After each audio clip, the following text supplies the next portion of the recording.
Personne n'est comparable à lui. Ce matin, nous réalisons combien tu es puissant, Seigneur. Ce matin, nous sommes témoins de ta grâce au milieu de nos pères. Combien sont morts?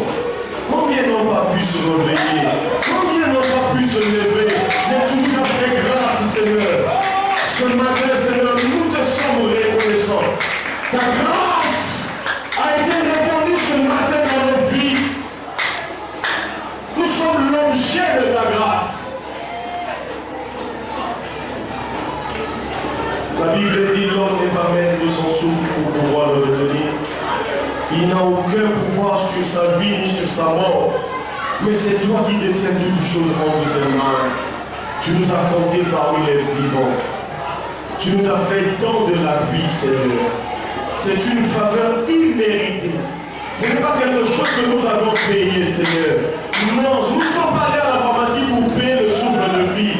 Non, Seigneur. Non, Jésus. Nous ne sommes pas allés quelque part pour payer la facture qui témoigne que nous avons droit d'être en vie. Non, Seigneur. C'est ta grâce. Ta grâce ce matin nous fait du bien. Ta grâce ce matin nous inonde. Ta grâce ce matin nous arrose. Ta grâce ce matin nous visite. Ta grâce ce matin nous organise. Ta grâce ce matin. Oh Jésus.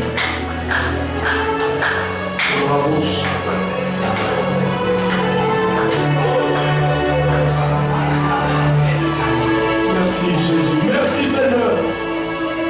Pour l'action de ton esprit ce matin.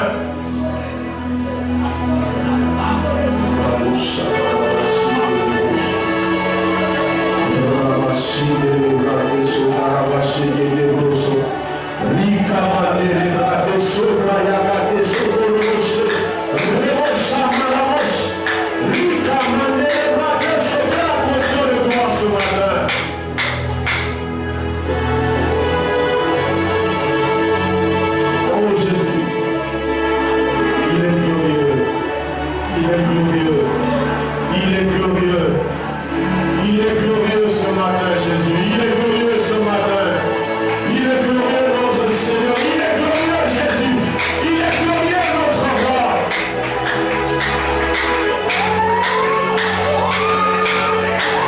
La grâce est libérée, bien-aimée. La présence de Dieu est là, l'Esprit de Dieu a déjà commencé à se mouvoir. Cet environnement, cette église est remplie de sa présence. Cette église est remplie de sa gloire ce matin. La Bible dit que la gloire remplissait le tabernacle. Au point où personne ne pouvait entrer, personne ne pouvait sortir. Que tu vives cette gloire ce matin. Que tu ne rentres pas à la maison dès que tu es venu. Que tu vives à la gloire de Dieu. Que tu vives à la gloire de Dieu ce matin.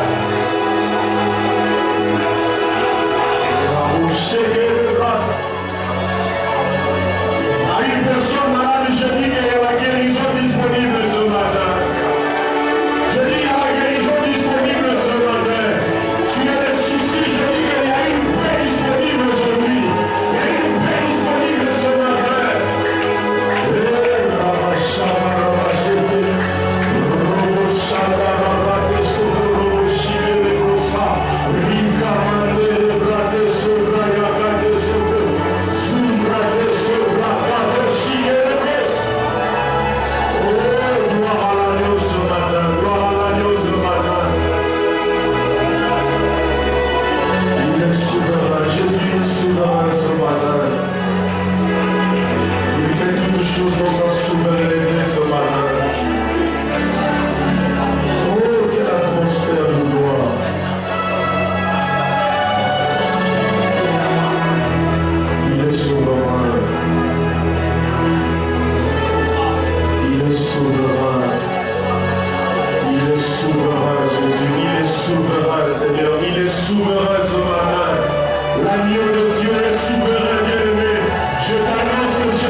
Une parole qui nous met en face des défis de la vie.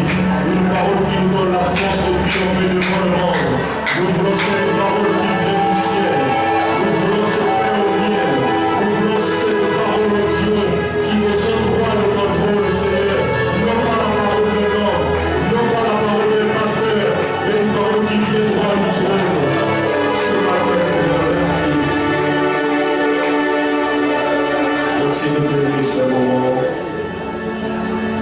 Déverse ton esprit, que le Saint-Esprit agisse, que le Saint-Esprit se manifeste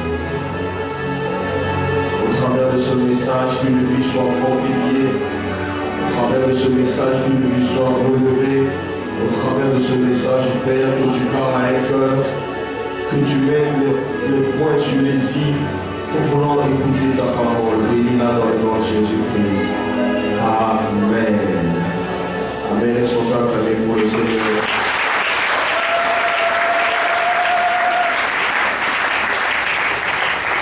Nous sommes dans le livre des Actes des Apôtres, chapitre 4. Actes, chapitre 4. Actes, chapitre 4.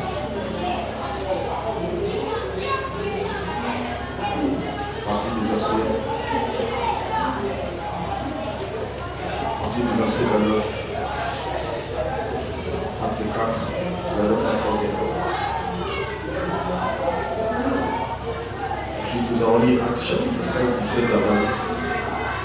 Nous avons deux textes ce matin, Acte chapitre 4, 29 à 31. Et ensuite, Acte chapitre 5, 17 à 20. Acte chapitre 4, je lis rapidement. La Bible dit, et maintenant, Seigneur, vois leur menace. Et donne à tes serviteurs d'annoncer ta parole avec une pleine assurance, en étendant ta main pour qu'il se fasse des guérisons, des miracles et des prodiges par le nom de ton saint serviteur Jésus. Quand ils eurent prié, le lieu où ils étaient assemblés trembla et furent tous remplis du Saint-Esprit et ils annonçaient la parole de Dieu avec assurance. Acte chapitre 5, 17 à 20. Cependant, le souverain sacrificateur et tous ceux qui étaient avec lui, savoir le parti des Sadducéens, se levèrent remplis de jalousie. J'aimerais que tu soulignes cette expression, remplis de jalousie.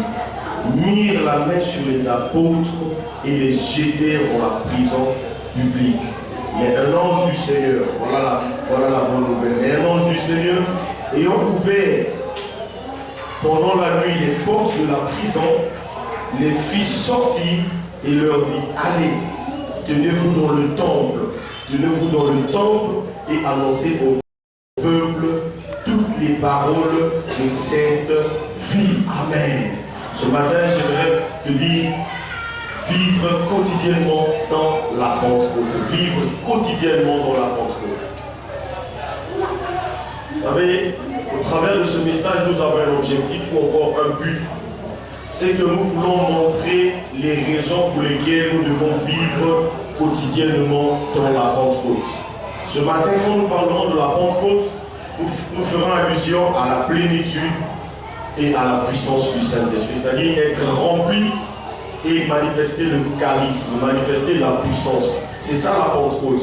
La Pentecôte,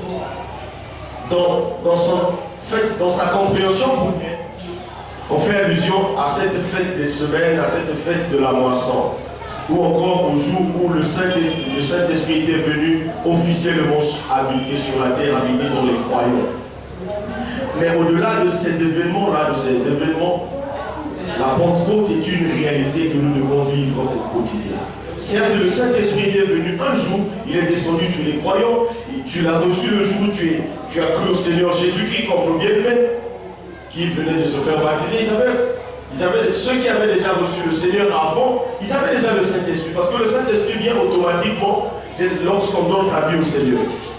Mais la Pentecôte, ici, au fait, lorsque nous parlons de la Pentecôte ce matin, nous faisons allusion à la puissance de Dieu, à la plénitude du Saint-Esprit. Est-ce que nous sommes ensemble? J'aimerais que nous puissions comprendre, que nous allons un peu plus vite. Pourquoi? Parce que lorsque vous vivez quotidiennement dans la Pentecôte, il y a des choses qui vont se passer dans votre vie. Il y a des choses sur lesquelles vous allez triompher. Vous voyez, les textes que nous avons lus ce matin, les deux textes, résument une période de l'Église. Dans Actes chapitre 4, nous sommes dans la période après la Pentecôte. Actes chapitre 2, le Saint-Esprit est venu. Les disciples étaient baptisés du Saint-Esprit. La conversion de 3000 personnes, l'Église de Jésus a commencé. L'Église est née là-bas. L'Église est née dans le baptême. Or, dans le livre des Actes des Apôtres, chapitre 3, ce qui se passe, c'est que Pierre et Jean ont opéré un miracle alors qu'ils allaient au temple. Lorsqu'ils ont opéré un miracle, cela a suscité la joie pour ceux qui étaient bénéficiaires de ces miracles, pour le peuple, mais également, de l'autre côté, cela a suscité de la jalousie. Les chefs religieux, les sadducéens, les pharisiens, ont piqué Jean, les ont arrêtés. On les a jetés en prison. Et le lendemain, comme la Bible dit, ils faisaient déjà soir, ils ont passé la nuit dans la prison. Le lendemain, on les a libérés, on les a interdits formellement de prêcher au nom de Jésus. C'est là où Pierre va dire, jugez vous-même. Est-ce qu'il est bon que nous puissions vous obéir ou bien obéir à Dieu? Donc le combat que les apôtres avaient rencontré, c'était simplement parce qu'ils avaient décidé de ne plus prêcher comme les pharisiens, de ne plus prêcher comme les sadducéens, mais de prêcher comme les pentecôtistes qui prêchent l'évangile de Christ, qui prêchent le sacrifice de Jésus-Christ sur la croix, qui prêchent le pardon des péchés au nom de Jésus-Christ. Cela a suscité de la jalousie. La jalousie était encore plus manifeste lorsque les pharisiens qui n'opéraient pas dans la puissance, dans le surnaturel, voyaient Pierre et Jean opérer dans la puissance. Voyaient les disciples opérer dans la puissance. Ils s'étaient étonnés. Oh, mais comment nous, qui sommes chefs religieux depuis des années, nous dirigeons cette ville religieusement, nous sommes les hommes forts. Comment nous n'opérons pas de tels miracles? Ils ont dit, Pierre et Jean, on ne veut plus vous entendre parler de ce Jésus-là. On ne veut prêcher tout ce que vous voulez, mais ne prêchez pas le nom de Jésus. Bien ami, car il n'y a sous le ciel aucun autre nom qui a été donné parmi les hommes par lequel nous devions sauver. Pierre a précisé donc, c'est impossible que nous ne puissions pas prêcher au nom de Jésus. Nous avons vu ce qu'il a fait. Nous avons vu les miracles. Nous avons vu comment vous-même vous l'avez crucifié. Nous avons vu comment vous l'avez enterré. Et nous avons également vu comment il est ressuscité. Non seulement il est ressuscité, mais il est allé encore au ciel. Lorsqu'il est allé au ciel, il nous a dit qu'il va nous donner son esprit. Lorsqu'il est monté, le Saint-Esprit est venu. Alors nous allons arrêter de prêcher, malgré tout ce que nous avons vu. Ils ont dit non, nous ne pouvons pas arrêter. Nous préférons que vous nous tuiez, mais que nous continuions à prêcher Jésus. Cela les a complètement dérangés. Alors, au verset 29 du chapitre 4, lorsqu'ils sont seulement sortis de la prison, ils sont allés là où c'était ordinaire. Ils ont dit, Seigneur, ce que nous avons fait là, je commande, ce que nous avons fait là, c'est peu. Nous voulons que tu nous donnes encore la force de prêcher avec assurance. Que tu étonnes de ta main qui se passe des signes et des prodiges. C'est-à-dire que les gens voient encore ce que tu es en train de faire. Ce matin, bien aimé, je voudrais te dire, ne tombe jamais dans le contentement de l'action de l'esprit. C'est-à-dire quoi? Ce que tu avais déjà fait hier, ça me suffit. Hier, j'avais déjà parlé en langue, ça me suffit. Hier, j'avais déjà prié, ça me suffit. La nuit, j'avais déjà beaucoup prié, ça suffit. Non, chaque jour, selon que la Bible dit, ils sont allés, ils ont encore prié. Pourquoi ils ont prié? Parce qu'ils devraient faire face à l'obstacle. Parce qu'ils devraient annoncer l'évangile. Bien aimé, il y a trois raisons majeures que j'ai notées ce matin, que je vais partager avec vous, qui doivent nous pousser à vivre quotidiennement dans la Pentecôte. Trois raisons principales. La première raison, c'est que lorsque nous prions, lorsque nous vivons quotidiennement dans la Pentecôte, nous permettons à l'Esprit de Dieu d'accomplir sa fonction première, la fonction ontologique. La fonction ontologique du Saint-Esprit, c'est l'action que l'Esprit accomplit dans la vie de l'être que tu es, dans la vie de l'être que nous sommes.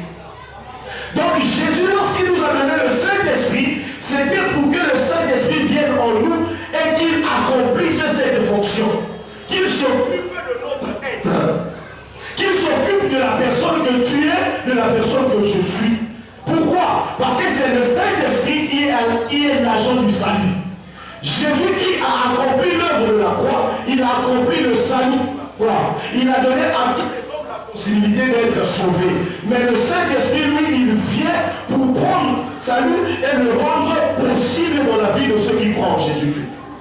C'est pour cela que Jésus est en train de dire à Nicodème dans Jean chapitre 3, à partir du verset 3 jusqu'au verset 6, il dit il est impossible si quelqu'un est né d'eau et d'esprit, il ne peut entrer dans le royaume de Dieu. Nicodème dit comment? Est-ce que moi tel que je suis là, il a parlé de la nouvelle naissance, il dit, Nicodème dit, est-ce que moi je suis là, je dois encore entrer dans le sein de ma mère? Il dit non.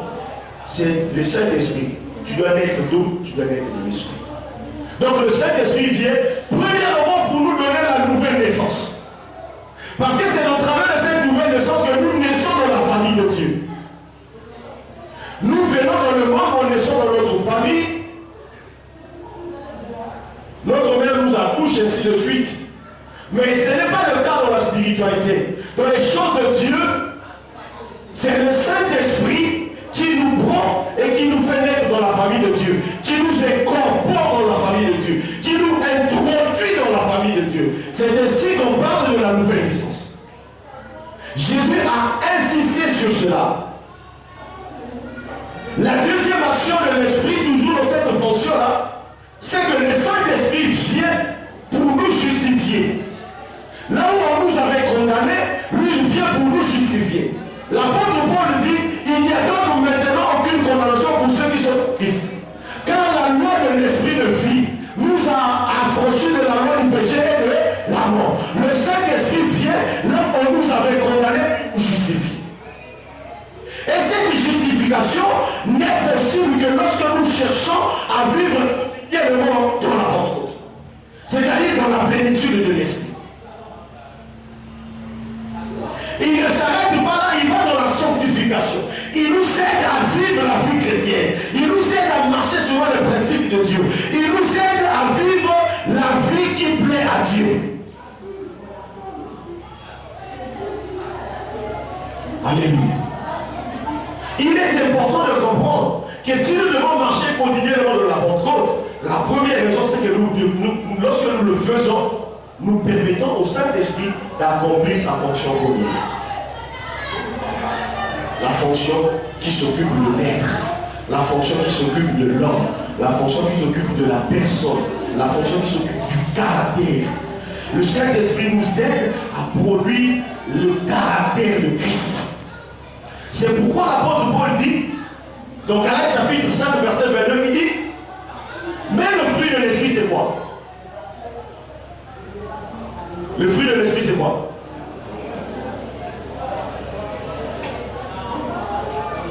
Lorsqu'il finit de citer tout cela, il dit, mais l'esprit n'est pas contre. Donc c'est le travail pour lequel le Saint-Esprit est venu dans la vie du croyant.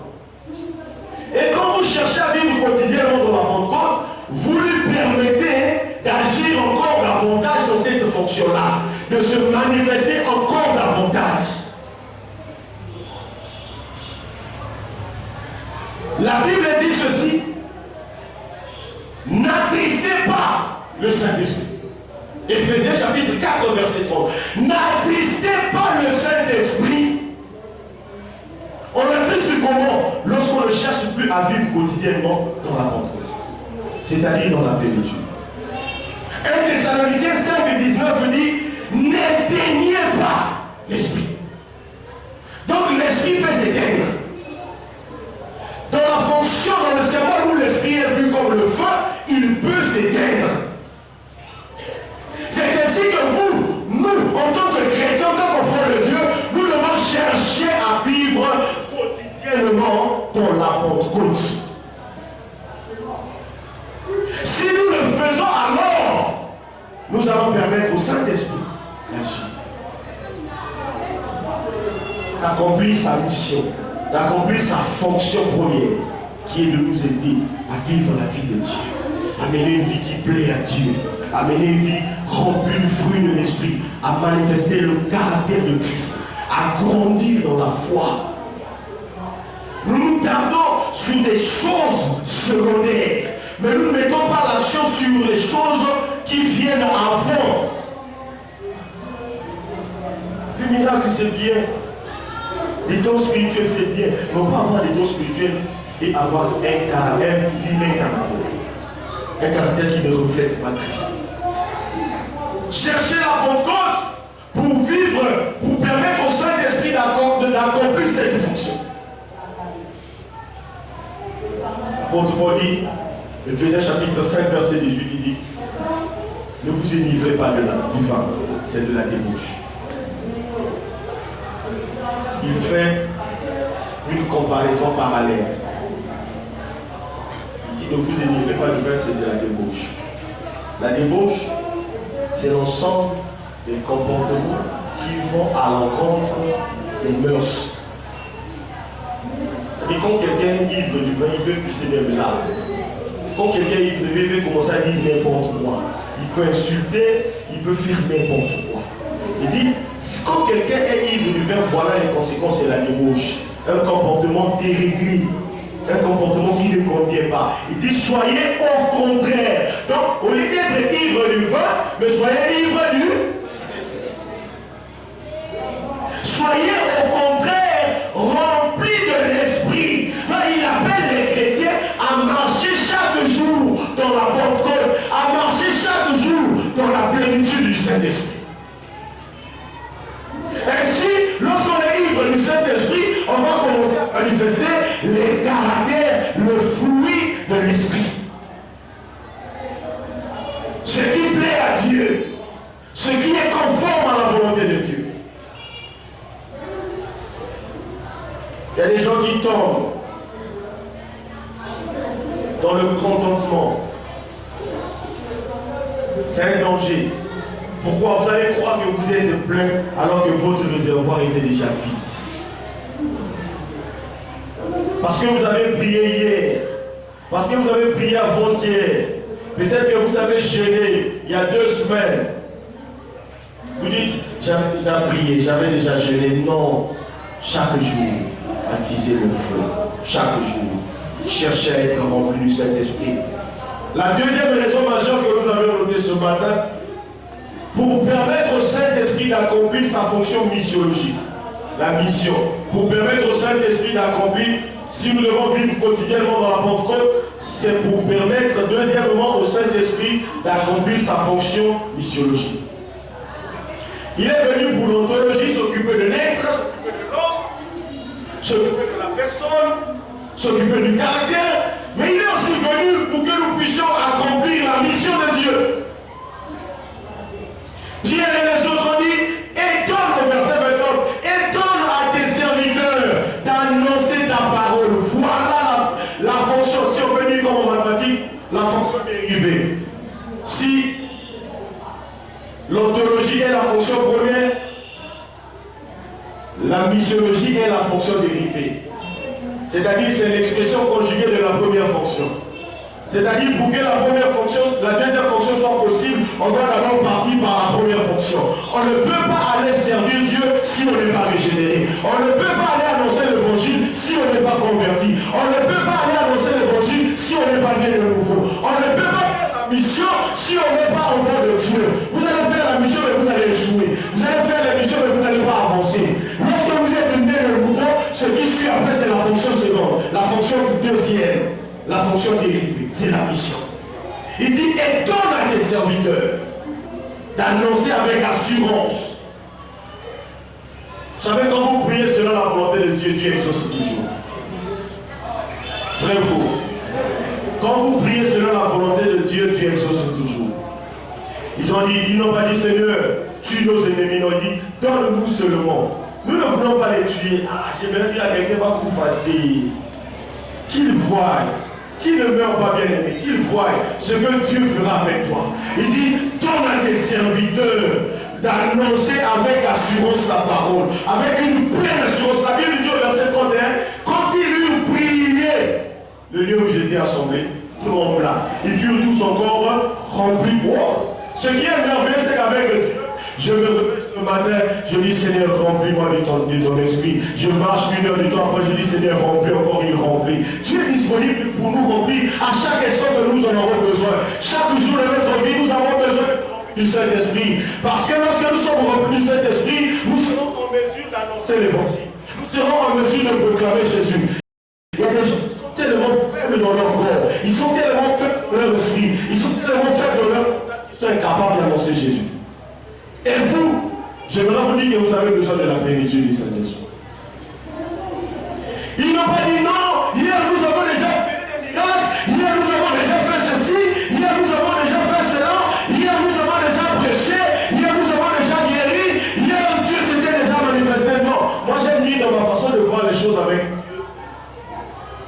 J'aime que chaque jour que Dieu opère. C'est ça ma façon de voir les choses. J'ai dit Seigneur, non. Encore. Le dimanche passé, tu avais fait encore. Seigneur, aujourd'hui, fais encore. Quand je me lèverai encore, fais encore. Fais-le encore, fais-le, jusqu'à ce que je vais quitter la guerre. Parce que je veux une vie remplie de puissance. Dans cette fonction missiologique, le Saint-Esprit nous donne la puissance d'opérer dans la dimension du surnaturel. Les chrétiens qui ne cherchent pas la puissance de Dieu sont des chrétiens faibles. Alléluia. Ils sont faibles. Ils sont faibles dans leur marche. Ils sont faibles dans le caractère. Ils sont légers dans leur façon de vivre. Parce qu'il n'y a pas de puissance. Lorsqu'il y a la puissance, on devient fort. Pierre qui était faible, lorsqu'il a reçu la puissance de Dieu, lui qui avait lié Jésus, ce jour-là, lorsqu'il était baptisé, Saint-Esprit dit, tel que je fais, si vous voulez me tuer, tuez-moi. Mais moi, je ne vais pas arrêter de prêcher. Bien aimé, lorsqu'on est rempli du Saint-Esprit, on est fort. À cette fonction missiologique, nous pouvons ajouter chasser les démons. Lorsque le Saint-Esprit vient, il nous donne la capacité de chasser les démons. Il nous donne la capacité de prendre autorité sur la maladie. Il nous donne la capacité de marcher sur les scorpions, de marcher sur les serpents, de marcher sur la puissance de l'ennemi. Et rien ne pourra nous nuire. Ce jour-là, à Jérusalem, il y avait de l'opposition. L'opposition faisait ce que les disciples arrêtent de prêcher au nom de Jésus. Ils ont dit, Seigneur, donne-nous. La troisième raison pour permettre au Saint-Esprit de nous aider à faire face à l'opposition. L'opposition est une réalité. L'opposition peut être physique, l'opposition peut être spirituelle. Que ce soit physique, que ce soit spirituel, l'opposition n'a qu'une seule origine, c'est le diable. On ne veuille pas. L'opposition n'a qu'une seule origine, c'est le diable. Quand vous voyez quelqu'un venir chez vous, commencez à vous parler du mal des hommes de Dieu, faites attention. Il est en train de détruire votre enfant. Et l'origine, c'est qui? C'est le diable. Quand vous voyez là où vous communiez, là où vous priez, quelqu'un vient et commence à critiquer, dis-lui, frère, moi si je vais là-bas, je vais pour prier. Je viens pour chercher Dieu. Et ce que tu es en train de faire va affecter ta foi. Les paroles qu'il va lâcher vont affecter ta foi. On raconte qu'un frère qui était avec nous à l'église, qui est parti pour des raisons de l'humaniser. On a là, il commence à critiquer l'église. Il va de maison en maison, de porte à porte, pour raconter des choses. Bien, mais quand vous recevez de telles choses, je vous dis la vérité, vous attirez les malédictions dans votre maison. Alléluia. Vous attirez les malédictions dans votre maison. Et vous allez empêcher la bénédiction de Dieu de descendre sur votre vie. Les hommes de Dieu, bien aimés, ce n'est pas pour les défendre, non. Mais je dis que les hommes de Dieu ont une grâce particulière. Quand vous les malmenez, vous pouvez penser que vous les malmenez, vous attirez des malédictions. L'opposition n'a qu'une seule origine, c'est le diable. Tout ce que le diable fait a pour but d'atteindre l'œuvre de la croix. Tout ce que le diable fait a pour but d'affecter l'œuvre de la croix, de vouloir diminuer la puissance de la croix. C'est ainsi que lorsque vous êtes rempli de l'esprit, vous allez marcher droit, vous allez continuer à servir le Seigneur. Vous n'allez pas fléchir devant l'opposition. L'opposition, qu'elle soit spirituelle, qu'elle soit physique, n'a qu'une seule origine, c'est le diable. Et quand vous êtes rempli de l'esprit, vous allez le résister. La Bible dit ceci. Avant de dire résister au diable, il fuira loin de vous, la Bible commence par dire soumettez-vous à Dieu. Vrai ou faux? Lorsque vous vous soumettez à Dieu, Dieu vous remplit de son esprit. Et en ce moment-là, vous pouvez résister au diable et il fuira loin de vous. Vous pouvez résister à l'opposition et l'opposition va partir. L'opposition part seulement lorsque vous êtes rempli de l'esprit. Lorsque vous vivez quotidiennement dans la Pentecôte,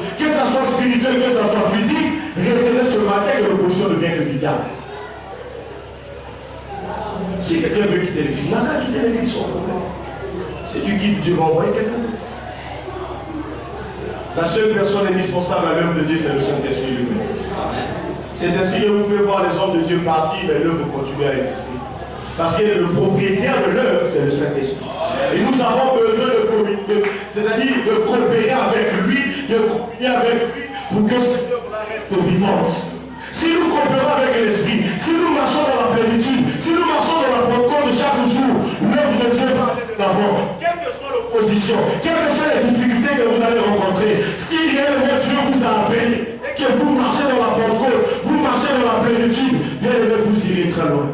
L'opposition n'a pas empêché Jésus de faire des miracles. L'opposition n'a pas empêché aux apôtres de faire des miracles. L'opposition n'a pas empêché l'œuvre de Dieu d'avancer. Je dis ce matin, l'opposition ne sera pas un obstacle. L'opposition sera une occasion où Dieu va tirer beaucoup plus de gloire. Je regarde sur ta vie ce matin que l'opposition que tu as rencontrée depuis là jusqu'à aujourd'hui finit. Sois rempli de l'Esprit, sois rempli du Saint-Esprit, sois rempli du Saint-Esprit. Et que les choses commencent à changer dans ta vie. Que l'opposition ne soit pas un obstacle. La personne qui vient te menacer la vie, ce n'est pas un problème. Toi, fleuris, tu es signe de genoux par terre. Cherche la plénitude. Quand tu es rempli, ils vont fuir eux-mêmes. Ils ne reviendront plus chez toi. Ils vont comprendre qu'ils n'ont plus de place. Parce que tu es, comme on dit, tout feu, tout flamme. Que tu sois embrasé ce matin. Je dis que tu sois embrasé ce matin. Que tu vives dans la Pentecôte. Quand vous lisez le livre de Lévitique, nous allons nous arrêter là. Lévitique chapitre 6, verset 5 à 6. On dit le feu brûlera continuellement. Le feu brûlera continuellement. Au verset 5. Au verset 6, on dit le sacrificateur y apportera du bois, de l'eau, la graisse. Il va brûler la graisse. Le but c'est quoi? C'est que le feu continue. Le feu doit brûler quotidiennement. Je dis dans ta vie, peu importe ce qui peut arriver, allume seulement le feu de Dieu. Peu importe ce que tu vas rencontrer, allume seulement le feu de Dieu. N'entre pas dans les débats. Ne n'aie pas peur de ton chef qui est occultiste. Non. Toi, sois rempli seulement de l'esprit. Lui qui est occultiste, il va comprendre que toi, tu as une puissance supérieure. Toi, tu es quelqu'un de levé. Toi, tu es dans une... Ils vont poser la question, tu es dans quelle loge? Tu es dans quelle maison? Aussi mani. Ainsi va Jésus. Et je suis rempli du Saint-Esprit. Les gens disent ce qu'ils peuvent dire, mais nous savons une chose, lorsqu'on est rempli de l'esprit, l'opposition va se changer en soumission et Dieu va nous amener de gloire en gloire. Quelle est la prière de Dieu ce matin? Le reste de vous, quelqu'un de la base qui chère, que soit rempli de l'esprit et monte avec Dieu. Soit que l'esprit et monte avec Dieu. Je sens de le prier avec toi déjà ce matin. Sois rempli de l'esprit et monte avec Dieu. Sois rempli du Saint-Esprit et monte avec Dieu. Les choses ne resteront plus les mêmes. Les choses seront changées dans ta vie. Les choses seront transformées dans ta vie. Sois rempli de l'esprit. L'opposition ne va pas empêcher à Dieu de t'utiliser. L'opposition ne va pas empêcher à la mort de l'avant.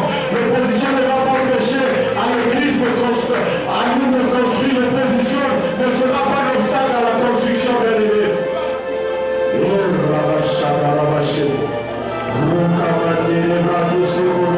Je prie avec quelqu'un qui cherche la plénitude. Jésus a dit si quelqu'un a soif. Si quelqu'un a soif, est-ce que tu as soif ce matin? Est-ce qu'on peut prendre quelques minutes dans la prière? Lève-toi, nous allons prier. Jésus a dit si quelqu'un a soif, qu'il vienne à moi. Tu as soif.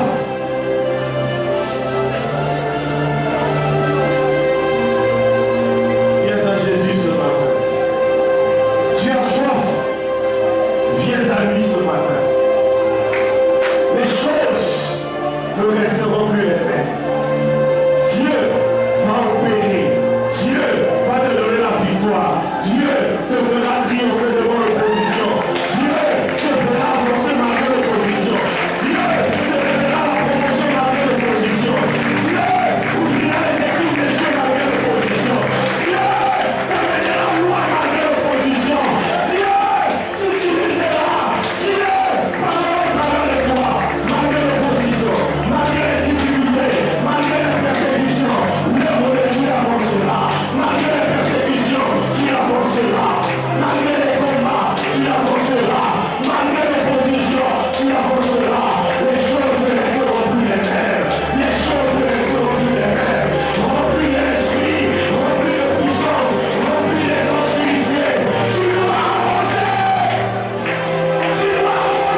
c'est possible de faire.